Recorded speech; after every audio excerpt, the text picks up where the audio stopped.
as one with thee. No, he is also one with every other. Thank you. Yeah, thank you. Now I would like to welcome C.A. Shinde sir, Head of Department, Adyar Library Research Center, to give an introduction of our chief speaker, Madam Linda Oliveira from Australia, former International Vice President of Theosophical Society. Good morning, brothers and sisters. At the outset, I thanks Pradeep Mahapatra, Pooja Gohil, and also our Indian section president, Pradeep Gohil ji, for giving me this honor of introducing our most venerable Linda Oliveira, who is well-known theosophist and familiar to all Indian section members and also all over the world. As I know her since last decade, she is the best integrator with team spirit to serve humanity through both TS and also ES as well. She is a second generation theosophist, so theosophical attitude is inherited in her. She joined the Theosophical Society in Australia in 1971. Of course, she joined and inspired after hearing the talk of J. Krishnamurti. She got inspired and focused her attention to select the subject like psychology and political science for her degree course also at the Australian National University. As we know, she has been continuously rendering her service in the Theosophical Society in many capacities. As the national president of the Australian section for the 2 terms, also editor of its national magazine from October 2008 to 2011, and worked as the international vice president, staying at Adyar campus. And during her stay at Adyar campus, she visited many TS lodges and federations of Indian section and addressed many annual conferences. She is not only a good lecturer, but writes very good articles. So in that sense, she is also a writer. Her many articles are published and rather often published in the Theosophists and the national magazines. She regularly attends international convention and participate actively in those activities. She holds a strong conviction that a genuine exploration and a reflection upon theosophy, this very important conviction, a genuine exploration and reflection upon theosophy, the perennial wisdom, theosophy is the perennial wisdom. If we really explore and reflect on this theosophy, she says, it provides to those who are awake and alert, and in them there is a possibility of profound human spiritual transformation. And this is what our Theosophical Society mission is also. With these words, I warmly welcome our venerable guest, Linda Oliveira, with us, and we are eager to hear you about the Annie Besant, who is a great theosophist and ideal for all our theosophical members. And once again, I thanks Pooja Gohil for giving me this opportunity to introduce. Now it is over to you. Thank you. Thank you, Brother Shinde, for your kind introduction. and to the Indian section for this very special opportunity to address you on the occasion of Annie Besant's birthday anniversary, which is a very special occasion indeed. I'm going to be tracing her life by giving you some snapshots of important milestones along the way during this talk. And there will be a little bit more as well to this presentation. From time to time in human evolution, great souls appear in the world who help to illuminate the way for others. Special individuals who are full of courage and vigor, who are morally upright, who are willing to fight within the system for what they consider to be right, and to stand up for worthy causes as well. But it is even more rare to find such an individual who at the same time helps to inspire thousands and thousands of people spiritually, and who performs a very special function in the world as an emissary of the holy ones. Such a person was Annie Besant, who was later awarded the honorary title of Dr. Annie Besant. To this day, her name is revered by many people in India, and no doubt also by numerous others throughout the world. On this occasion, with very good reason, we do indeed celebrate the anniversary of her birthday. She was born in England in 1847. Her father died when she was very young. It is very worthwhile reading her autobiography if you have not already done so, because it gives you a real insight into the person who she was. She wrote in her autobiography, "3/4 of my blood and all my heart are Irish." From childhood, she said she was mystical and imaginative and religious to the very fingertips. In one incarnation, she went on to live what would have been a number of incarnations for another soul. In fact, 2 of her biographies were entitled The First 5 Lives of Annie Besant and the second 4 lives of, or the last 4 lives of Annie Besant, because she fitted so much into one lifetime. So a brief sketch of this remarkable life is in order, which will just really scratch the surface of an immensely full life. Virtually not a minute was wasted. Towards the end of this talk, we will turn to some characteristics of the warrior archetype, which she strongly exemplified. It is both worthwhile and of much interest to consider a few of the things which Annie Besant mentioned in her biography or autobiography, and this was first published in 1893. She was schooled until the age of 16 and a half. And just before the age of 19, she became engaged to be married after living what she described as a guarded and shielded childhood. It was in 1867 that she met Reverend Frank Besant, a young Cambridge man whom she was to marry.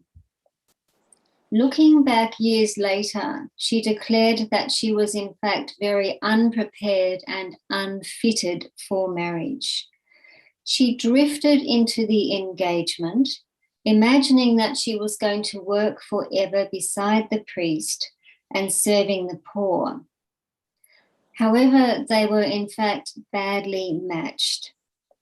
apart from anything else. She said that she was accustomed to freedom, indifferent to home details, impulsive, very hot-tempered, and proud as Lucifer. These are her words about herself. She declared that she never ought to have been married, but by and by she gave birth to a son, Digby, in 1869, followed by a daughter, Mabel, in 1870. Her daughter, in fact, nearly died and was perilously ill for weeks.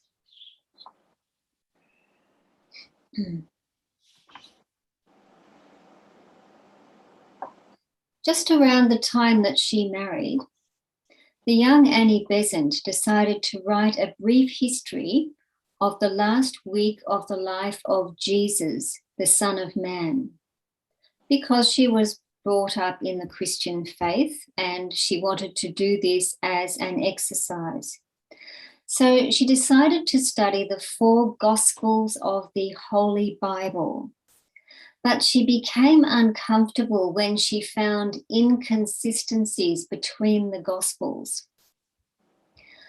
Very uncomfortable, actually, and she declared in her book that she buried her pain, although it had left a certain mark upon her.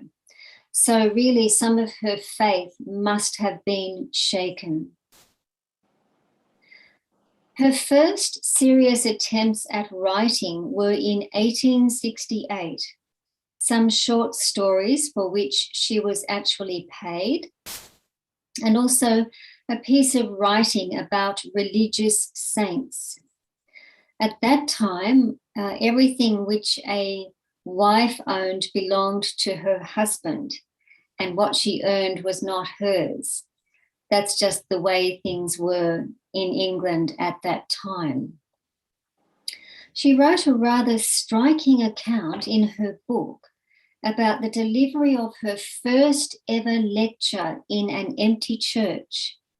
She felt the need for an outlet, and she wanted to know what it felt like to preach, although she had no conscious knowledge that she was going to become really a world-famous orator.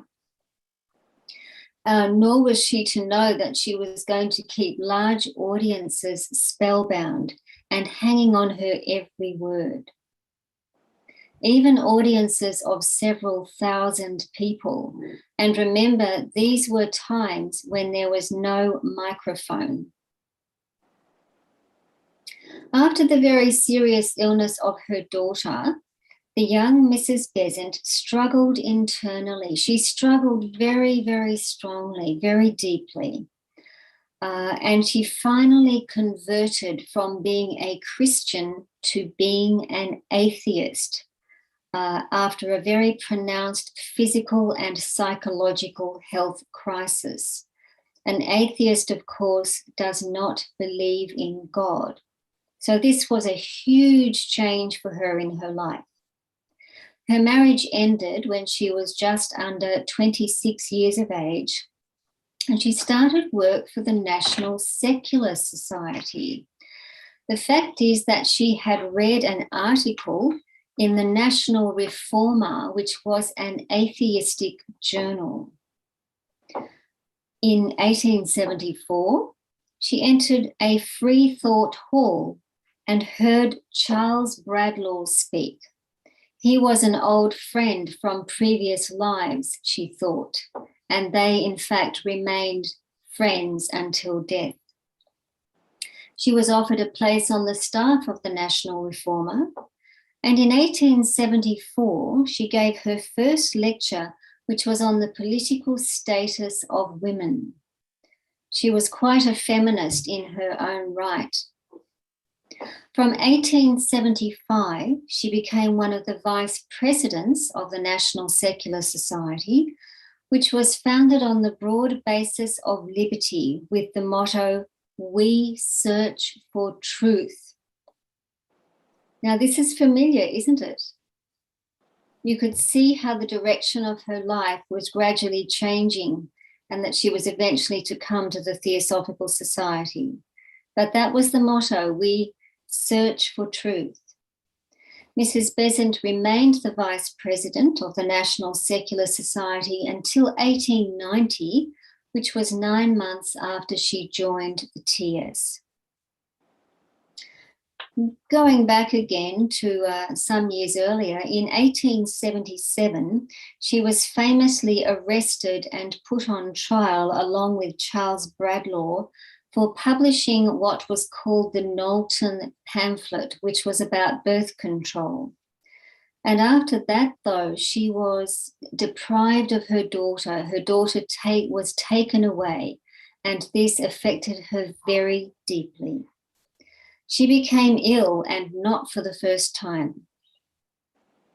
Although she obtained quite generous access to her children, the trauma of longing and conflict, which was kept alive in her children, and especially in her daughter, because of her visits, caused her to voluntarily give up her right of seeing them. Now, this was an extraordinary act for a mother, to voluntarily give up her right to see her children, and it must have been very painful and profoundly difficult. However, the happy ending to that, I suppose, is the fact that as soon as they were old enough, her children, they actually returned to their mother. So they then had communication with her again. Now, in 1883, Annie Besant qualified as a science teacher. Interestingly, she studied for a Bachelor of Science degree at the London University, but she failed at practical chemistry 3 times and therefore did not pass. However, she observed that this stood her in good stead for her future life. For example, on her work with occult chemistry later on with Mr. Charles Leadbeater. She saw poverty firsthand, and she even personally nursed poor people. This is documented in her autobiography. People who were in completely wretched circumstances. She joined the Fabian Society, working hard for it as a speaker and lecturer, alongside the likes of George Bernard Shaw. She was bitterly attacked, and not for the first time, for advocating socialism. A little later, she was the key figure in the famous Match Girls strike in 1888. This was a strike by 1,400 girls and women who were employed by the Bryant and May factory in England, which produced matches.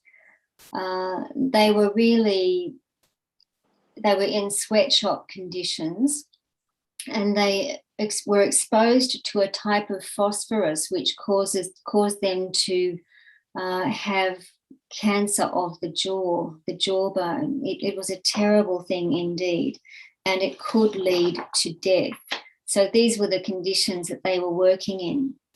She wrote an article called White Slavery in London, exposing the company publicly. She was a very strong campaigner for women's rights and for human rights generally. Ultimately, there was a settlement with the women and the girls concerned.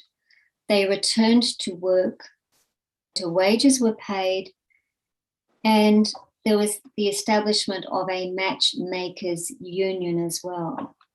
The fact is that whenever Annie Besant saw injustice, she spoke up and she acted, often to her own detriment and to harsh criticism. And at this point, I'm going to show you a few slides which may be of interest. So I think Brother Pradeep might need to do something at this point.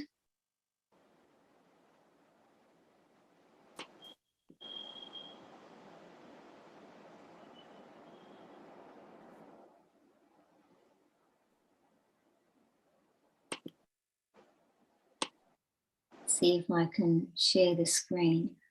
Here we are.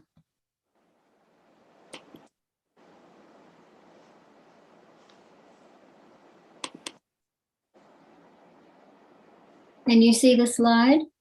Yes, yes, we can, Linda. All right. So here is a slide of Annie Besant as a young woman. You could see that she was brought up in the Victorian era in England by the kinds of clothes she was wearing. A very nice portrait, a fine face she had. This is a house that she lived in 1874. Outside the house, you can see in the middle there is a blue plaque on the front of the house that has been enlarged on the right of the picture, and you can see what is there permanently there, saying that she lived there, a social reformer, and she lived there in 1874, which is a very nice memory, living memory of her to anybody who goes to that place now. Here is a photo of Annie Besant with her daughter Mabel and her son Digby. Remember that they were taken, well, she relinquished access to them when they were still quite young. But when they were old enough, when they were young adults, they then resumed communication with her. It's a very lovely photo. There she is, an old woman with her son and her daughter, looking very caringly at her as well.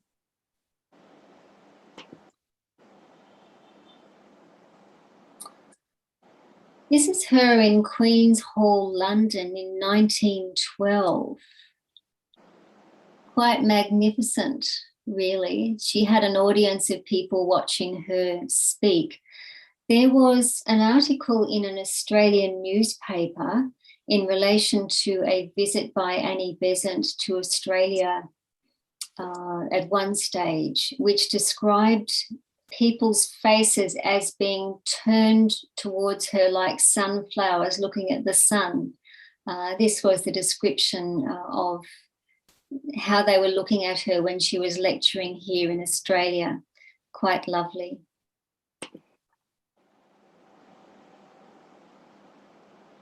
This is Annie Besant 3 years before the Match Girls strike, which I just mentioned. So that's another historic photo. It was truly a refined face.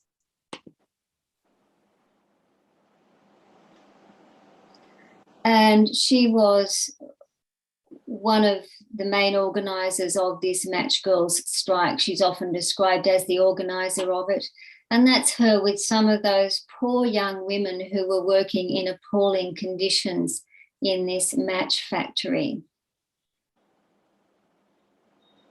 So historic photos, it's wonderful that they were taken for posterity, so at least we can get a little bit of a sense of how things were at that time and see some very nice archival photos of her as well. So I'm going to stop sharing the screen now.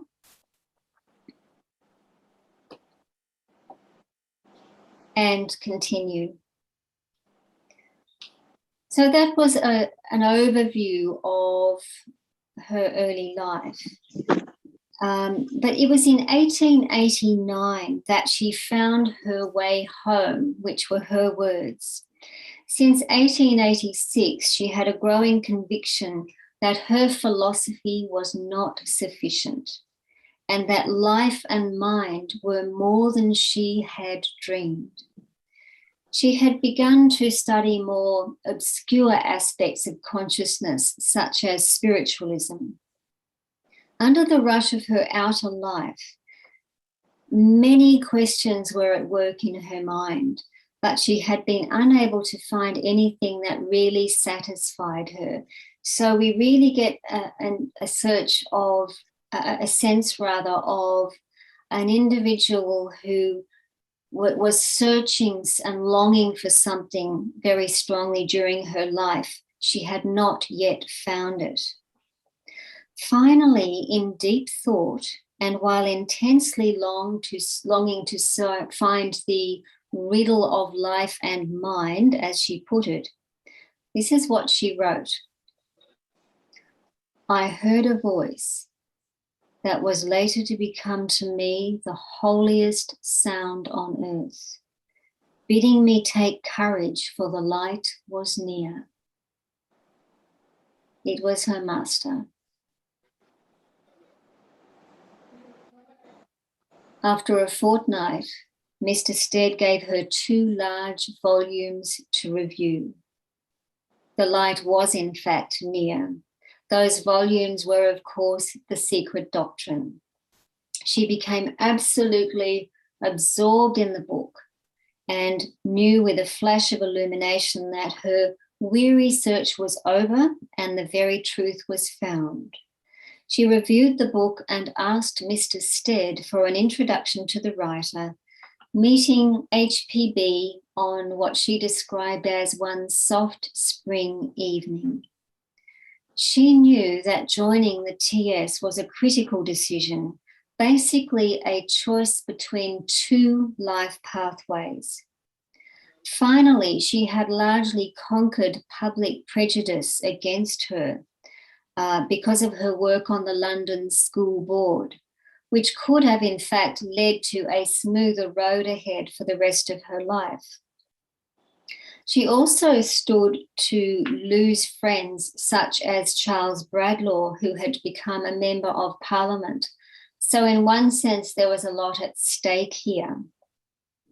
When she asked Madame Blavatsky about the Theosophical Society, HPB asked her to read the report about her of the Society for Psychical Research. Annie Besant read it, she reread it, and she clearly saw through its falsity. She knew it was not true. So she said that she flung aside the report, they were her words again, and applied to join the TS the next day. On receiving her diploma, and this is very touching, she visited HPB once more, literally knelt at her feet and asked to be her pupil. HPB placed her hand on her head and said, "You are a noble woman. May Master bless you." Her faith in HPB never wavered. It was always the same. Once again, she faced a storm of criticism, this time for joining the Theosophical Society. However, the course of the rest of her incarnation was set, with more struggles to come. Now, we turn to India. Annie Besant's work for India, or the motherland as she referred to it, was untiring, was moving, was absolutely exceptional. She loved India with great passion. In fact, I wonder if she'd written her autobiography later, whether she would have said that all her heart was Indian. She declared that her heart was Irish when she was younger, but India just became part of her blood and her soul. So powerful was her influence in India that she was able to galvanize a mass movement for Indian home rule within the British Commonwealth.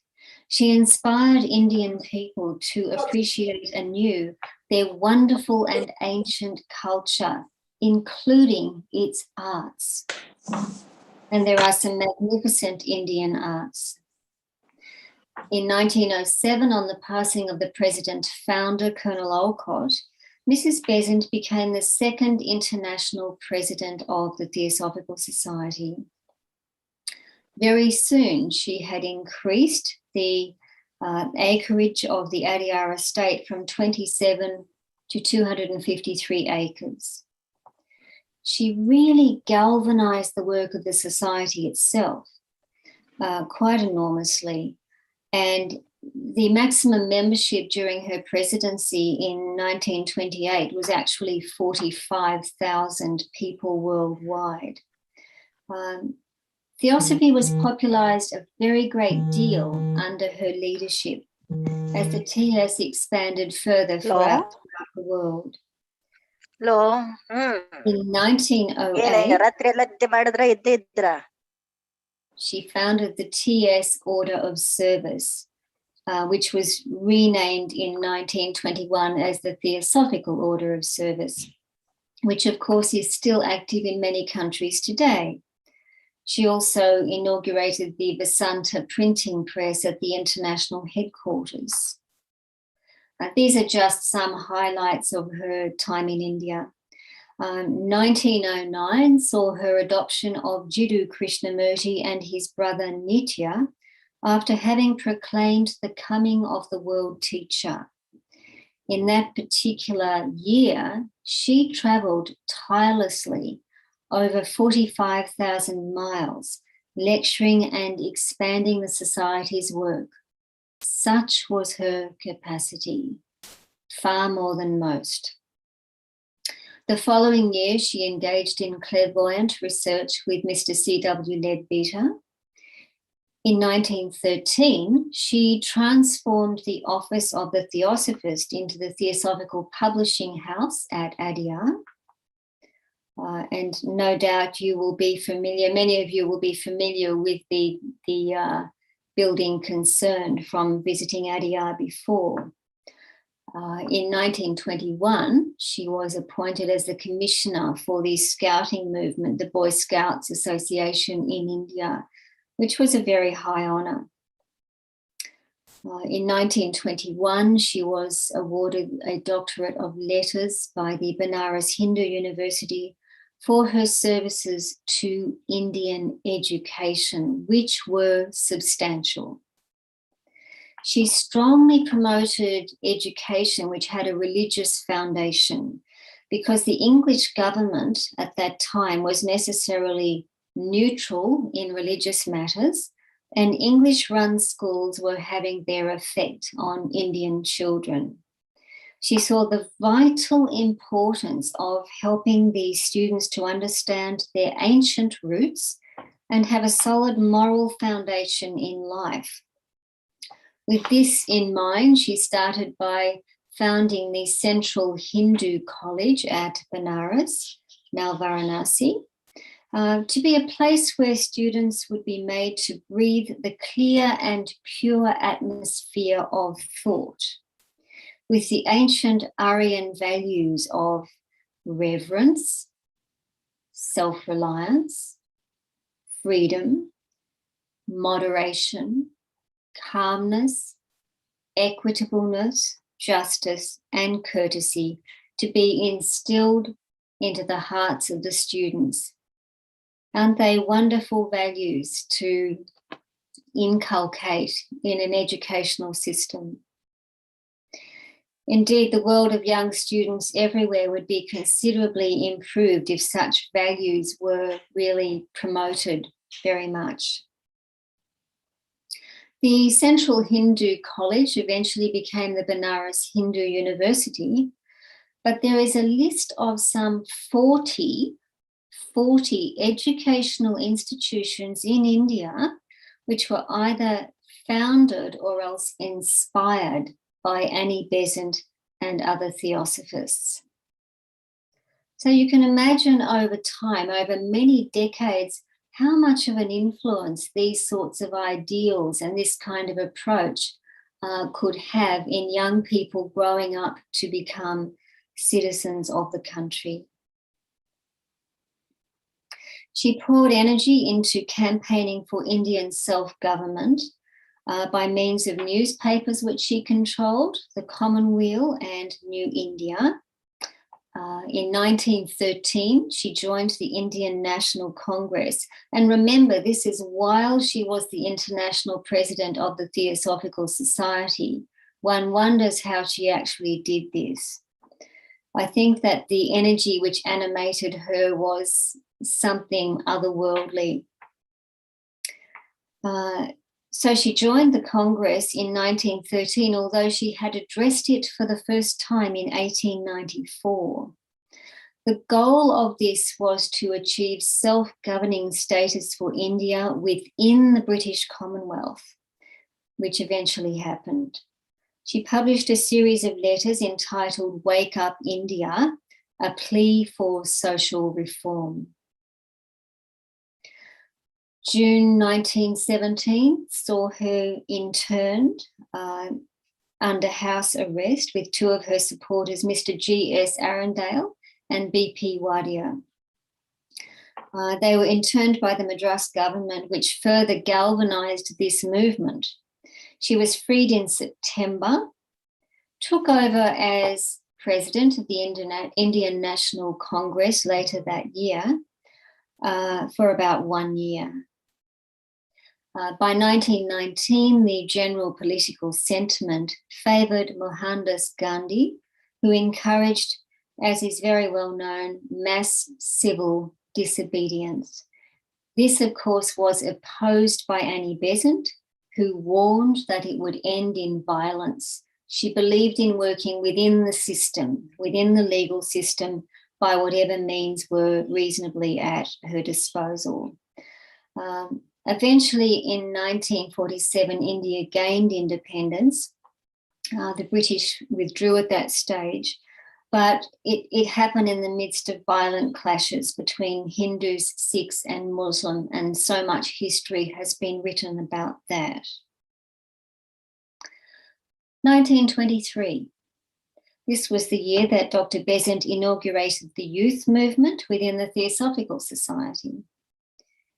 During 1924, she attended a wonderful Golden Jubilee celebration for her work during her life, marking 50 years of public activities in Queen's Hall, London, in Bombay, and also in Madras.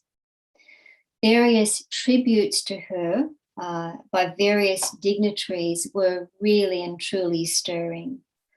And in 1925, the Commonwealth of India Bill, which was to allow India self-government, was passed in England, a work which she had initially spearheaded. Eventually, she passed to peace for a most well-deserved rest in 1933. Now, what has been mentioned here are just some of the highlights during her long presidency of the Theosophical Society, and they are by no means an exhaustive list. So, a few thoughts about this remarkable woman. Dr. Besant, as she came to be called, was truly a pioneer, inspiring many new movements and institutions throughout her life, whenever she saw the need, whenever she saw suffering, whenever she saw inequality. She travelled throughout many countries, spoke to thousands upon thousands of people. She wrote prodigiously. Many of her books were published and remain a great source of inspiration to theosophists down to the present day. Her substantial body of books and pamphlets is listed in Theosophy Wiki for those of you with access to the internet.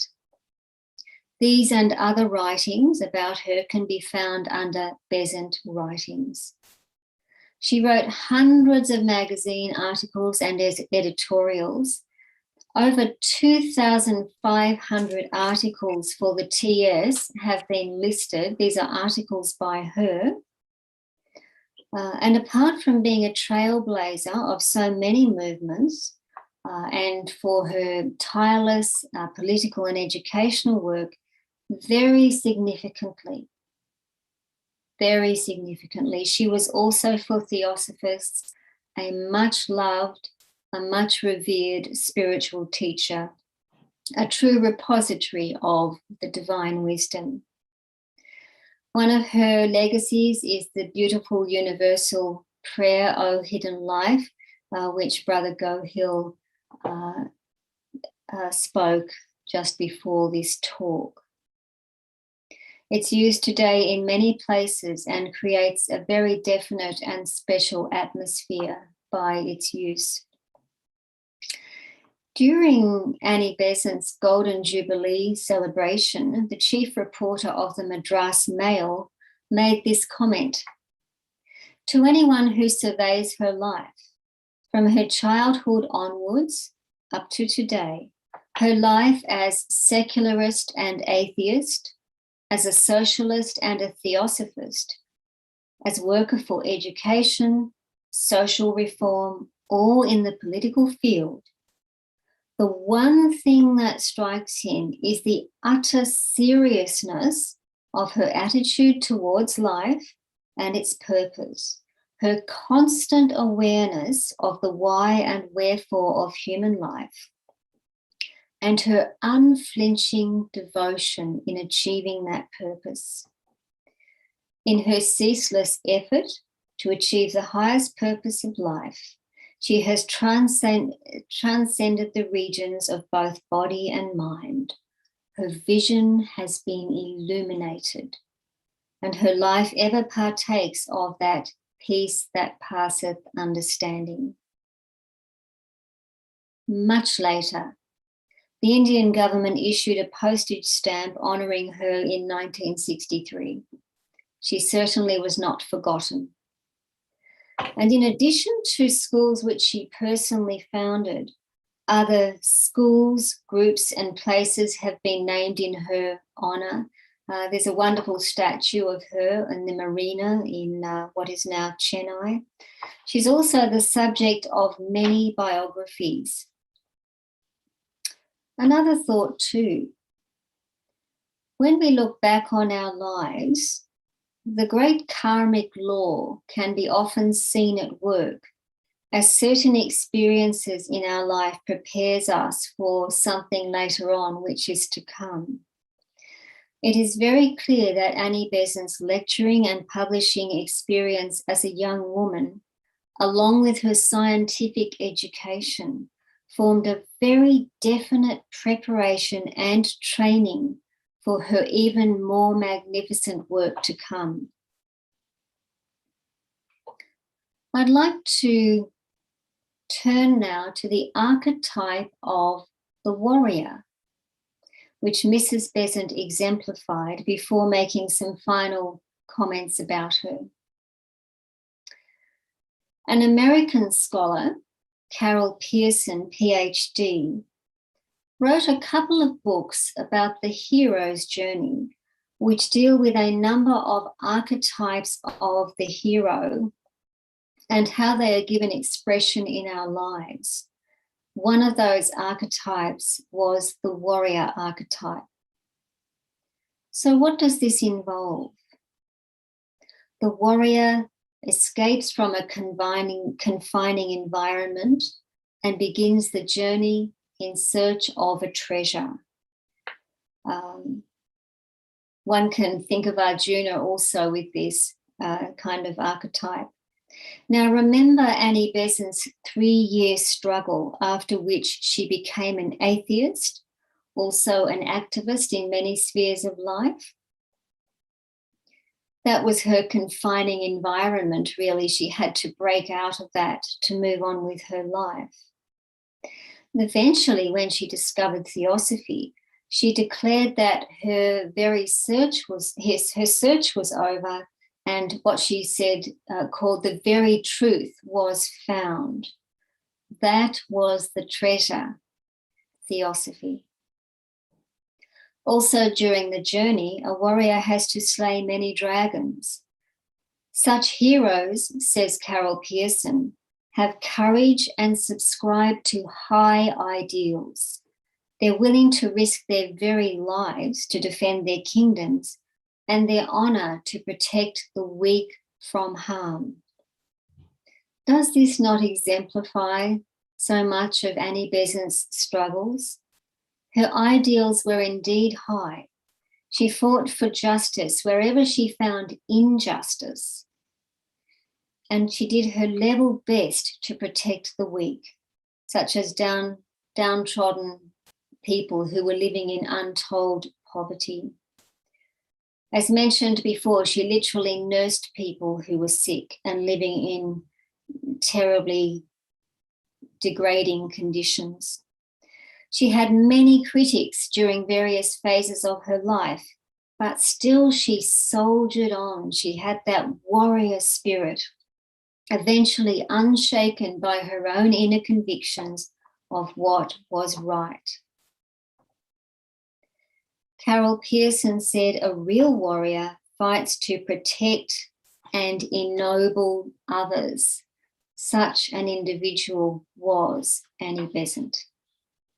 She slayed the dragons of injustice, but also the dragons within her own nature as she blossomed spiritually. In fact, we all need to eventually unveil the warrior within. There is a wonderful depth to the warrior theme, which is illustrated in that sublime theosophical text, Light on the Path. Here is a quote from that little book. "Stand aside in the coming battle, and though thou fightest, be not thou the warrior. Look for the warrior and let him fight in thee. Take his orders for battle and obey them. Obey him not as though he were a general, but as though he were thyself, and has his spoken words were the utterance of thy secret desires. For he is thyself, yet infinitely wiser and stronger than thyself." The true warrior within each of us is in fact our innermost self. The personality may find itself in various fights in the world, in day-to-day life, perhaps fights with others, even fights with itself. But if we allow the warrior within to fight, so to speak, and not the personality, then the battle takes on an entirely different meaning. It requires the ability to listen to what is deep within us and to act accordingly. When writing later on about herself, Annie Besant observed that her life's keynote had been what she described as this longing to sacrifice to something felt as greater than the self. A tendency no doubt brought over from a previous life. So sacrifice was very much her keynote. This very sacrifice required pain, many struggles, and many courageous acts. Although for one such as her, perhaps there was less pain and less struggle than we might imagine, because she was so sure of her convictions that probably she simply just did what she considered to be right action as her life went on, because she was working from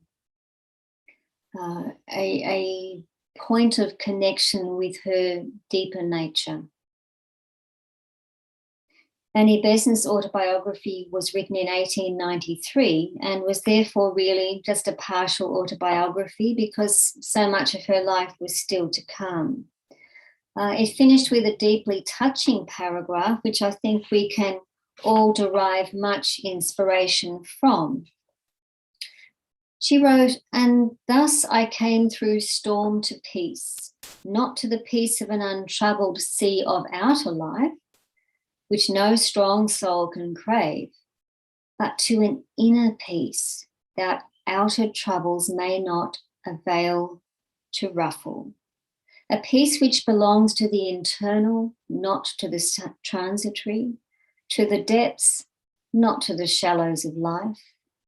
Through anxieties and responsibilities heavy and numerous, it has borne me. Every strain makes it stronger. Every trial makes it serener. Every assault leaves it more radiant. Quiet confidence has taken the place of doubt. I am but the servant of the great brotherhood, and those on whose heads but for a moment the touch of the Master has rested in blessing, can never again look on the world save through eyes made luminous with radiance of the eternal peace. The ultimate battle for each of us is to peel away the layers and know ourselves deeply, to come to a state of peace, to be inspired by the kind of peace that Annie Besant found, to come to a state of strength and deep harmony with the universe, and therefore to become an altruistic co-worker with nature, with all of life, and to become a true Theosophist. Such a battle is won by purification, through sacrifice, through service, through discernment. The metaphor of the warrior at this level is one of strength and courage, but also that deep peace that passeth understanding. Then one can function in the world with the steadying influence of the divine warrior within.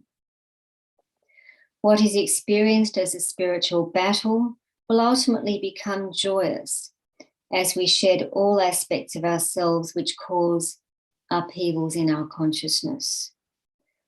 The path to our inner nature needs to be discovered again and again, from moment to moment. As we gradually peel back the mind's accumulations, it is this strong, this unshakable peace which becomes a presence which is felt more and more as our true state of being. And just to finish off now, I would like to show a few more slides of Dr. Besant, if I can share the screen again.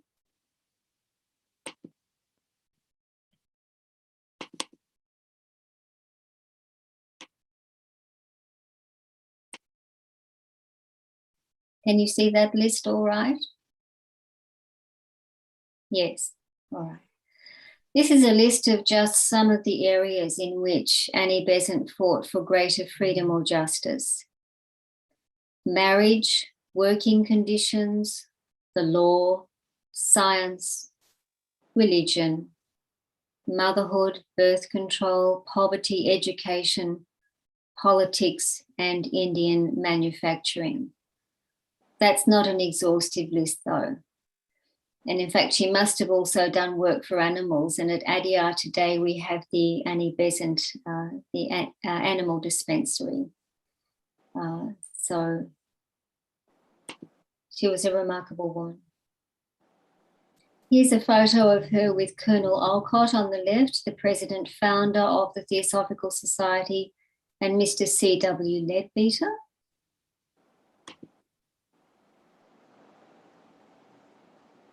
Another photo of her, she's sitting in the middle, of course. As you look at the photo on the left, you have Krishnaji. On the right is Mr. Leadbeater, and Nietzsche, Krishnaji's brother, is in the front. George Arundel is on the top there on the left as you look at the photo. And also Mr. C. Rajadasa, and of course these two at the back were both to go on and become international presidents of the Theosophical Society as well.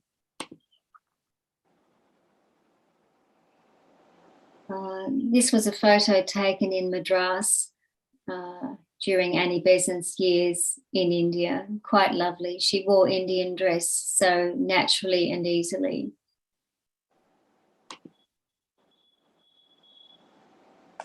That's the stamp which I mentioned before, which was issued in, I think it was 1963, in commemoration of Annie Besant, this Indian stamp. A lovely photo of her in Benares in India, in Kashi, in her room there. Very lovely photo.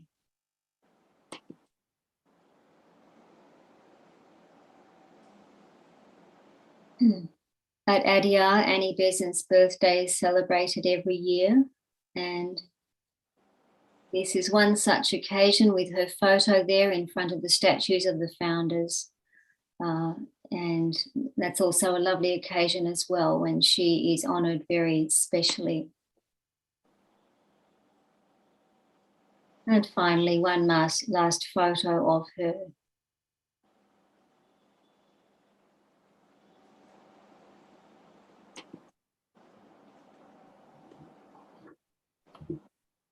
So we come to the end of this presentation.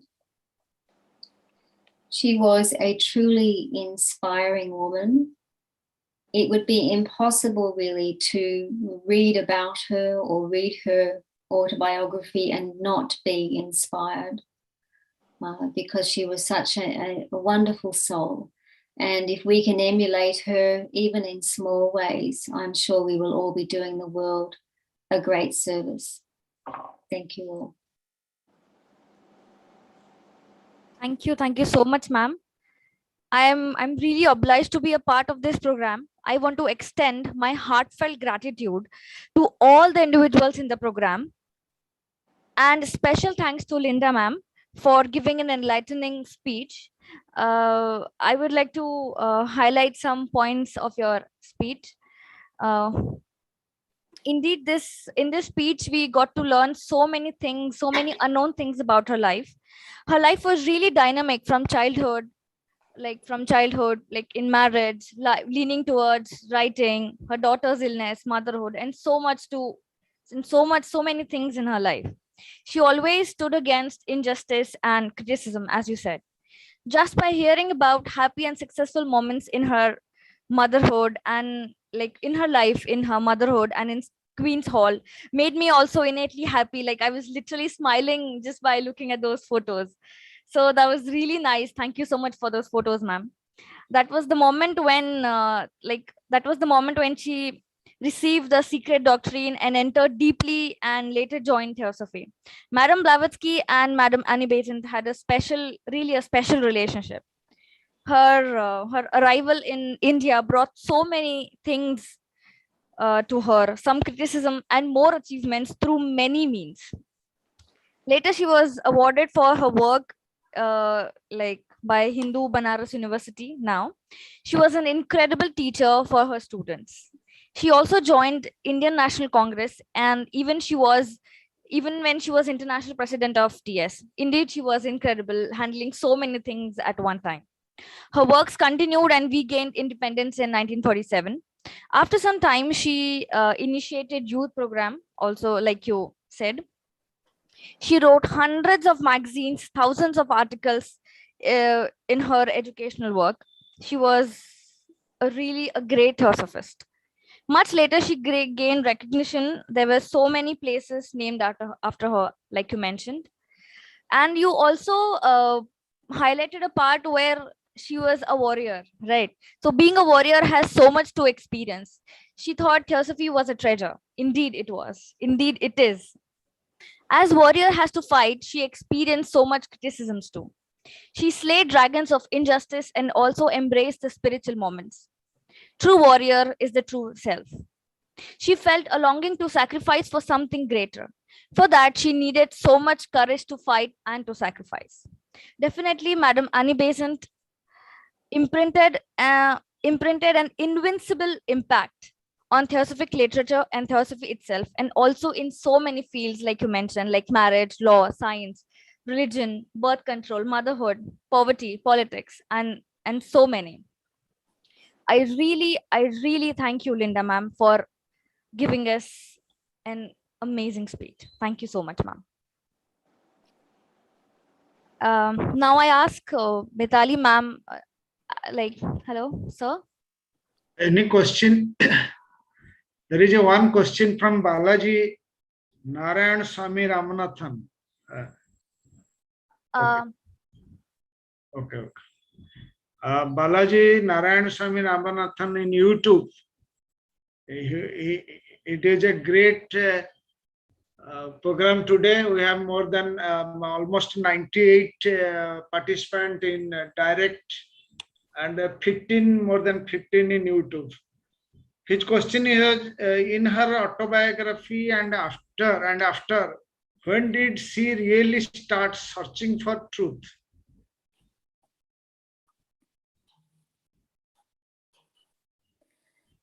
You know, I think although she searched more actively for truth around the time that she became disillusioned with the four Gospels in the Holy Bible, I think she was a serious child and that her search for truth started at a very young age. She had a very good mind. She went on to do university level study in science. I think part of that was her search for truth as well. But I think that search for truth, which was caused her to seek knowledge and perhaps understand how things work scientifically, did deepen though as she became a little bit older. And nothing satisfied. She became a free thinker. She became an atheist. But she obviously felt there was something missing in her life. And it was really when she found the Theosophical Society that she felt she had come home. So I think it was a deepening search for truth, which started at a young age.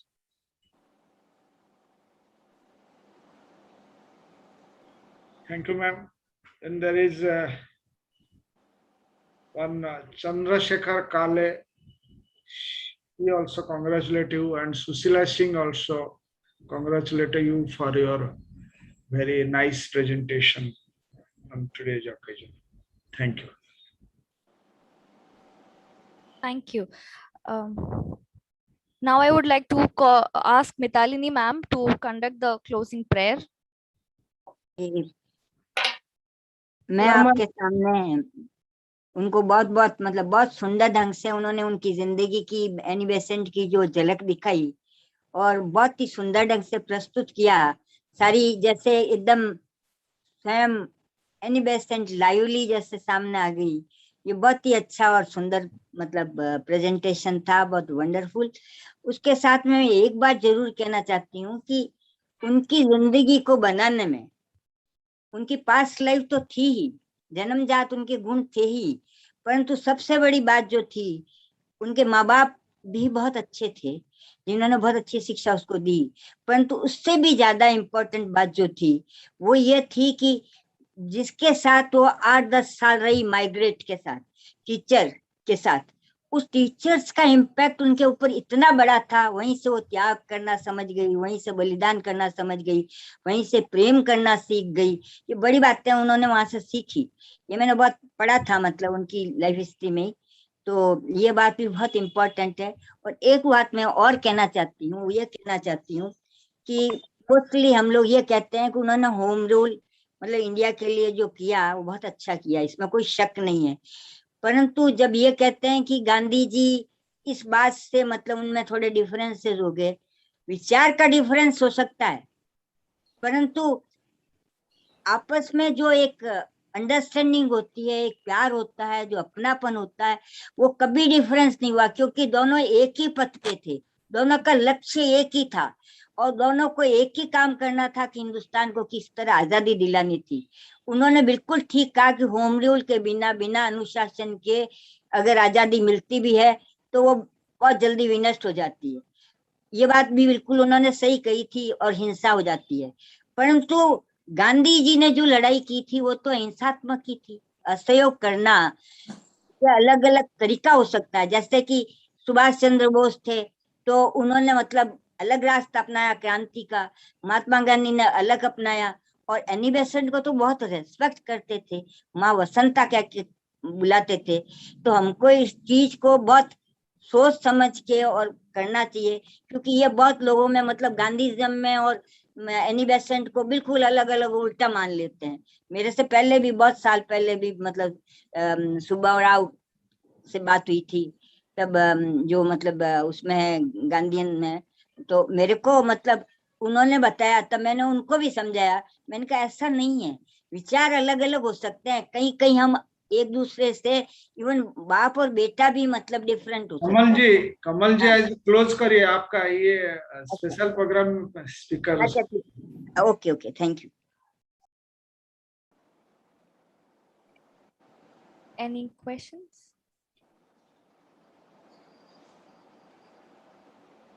So, any more questions?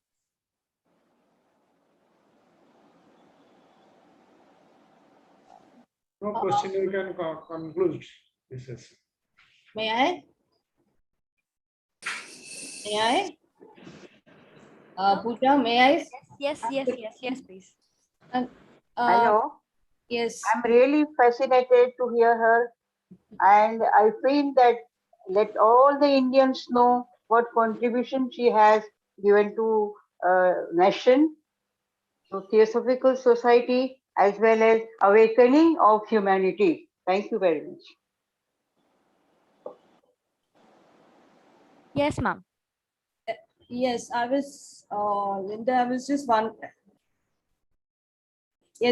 wondering, I mean, in Annie Besant's life, you mentioned that her earlier days, I mean, after devout Christianity and devout Catholicism, she actually became an atheist. And then when she came to India, did she, shall we say, evolve, or what changed? I mean, because she was very, very deeply spiritual and very Hindu. I mean, she did a lot of Hindu rituals. She was very, very well versed with the Hindu texts, the Vedas, and everything that was deeply Hindu and in many ways religious. So, how do you kind of explain this incongruently, if you will? I think she was a deeply religious person from a young age. Her experience of religion when she was younger was limited to Christianity. And she became very disillusioned when she found that some of the most fundamental writings in the Christian tradition were not consistent with each other with some of the things that they said. And I think that deep down she knew there was something else and she wanted to find that. But perhaps in order to really help her religious nature to come out more as she got older, she had to first of all become a free thinker, become an atheist who would really start to question things. And maybe it's the pendulum had to swing the other way before she could come back to more of a, shall we say, a middle and a higher ground. There's a second aspect to that as well, because she felt herself to be very much Indian, and although she had Irish and British roots, one could tell that she had a tremendous affinity, a tremendous rapport with India. And one feels that as part of the blossoming of her inner nature, some perhaps past experiences came to the fore from a long time ago, and she perhaps reactivated those. But perhaps also she found in Theosophy and also in Hinduism something which was much more what she was looking for. For example, in Theosophy, it is very broad, and as we know, the great literature, Theosophical literature, calls on elements of different religious traditions which are brought into that. So I think she always was a religious person, but I think she had to go through this almost time of being in a religious desert before she came to Theosophy, and this was really what she'd been searching for all of her life.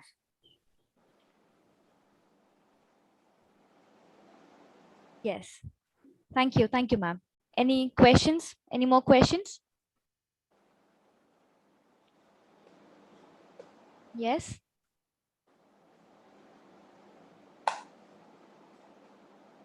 Ma'am, I have one question. I am Ankanid Prasad from Guntur Sri Krishna Theosophical Lodge, madam. she was a great warrior, definitely. And in fact, she fought to find the treasure of theosophy, as you have mentioned. Also, she has brought in the scout movement to India, and in that also she was a warrior. Could you please elaborate more on how she fought to bring the scout movement to India, ma'am? I'm sorry, but I'm not sufficiently familiar with that to be able to give you specific historical information on how she brought the Scout movement to India. I think that I imagine she would have had struggles with that, as she did with many other things in her life. And Annie Besant, being who Annie Besant was, she would have really put the case strongly for the potential benefits of the scouting movement for Indian youth. There may be others present today who know more of the specifics about that. But for any individual to be able to introduce such an, at that time, unusual movement to another culture says a great deal about the person concerned, says a great deal about Annie Besant, and says a great deal about her regard for the scouting movement and what it could do to help the lives of young people. Thank you, ma'am.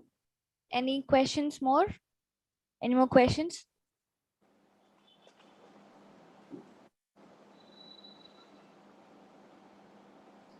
So should we conclude, sir?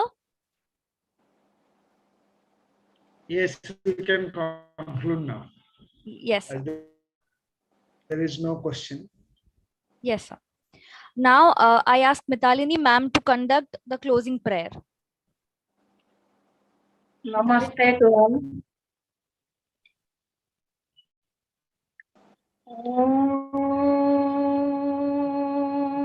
Now I request Mitalini conclude with a closing prayer. Asatoma Satgamaya Tamasuma Jyotirgamaya Mrityurmang Amrutangamaya Sarve Bhavantu Sukhinah Sarve Santu Niramaya Sarve Bhadrani Pashyantu Na Kaschid Dukhavak Bhavet Om Shanti Shanti Shanti.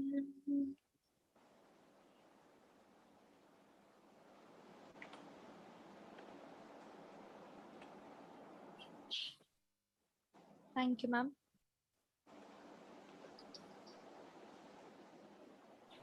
Thank you. Thank you, Linda Madam, for nice presentation. Thank you, each and everyone. Well, sir, thank you very much. Narayanji. Thank you. Thank you. Thank you, Pradeep. Thank you, Linda ji. Thank you, sir. Thank you.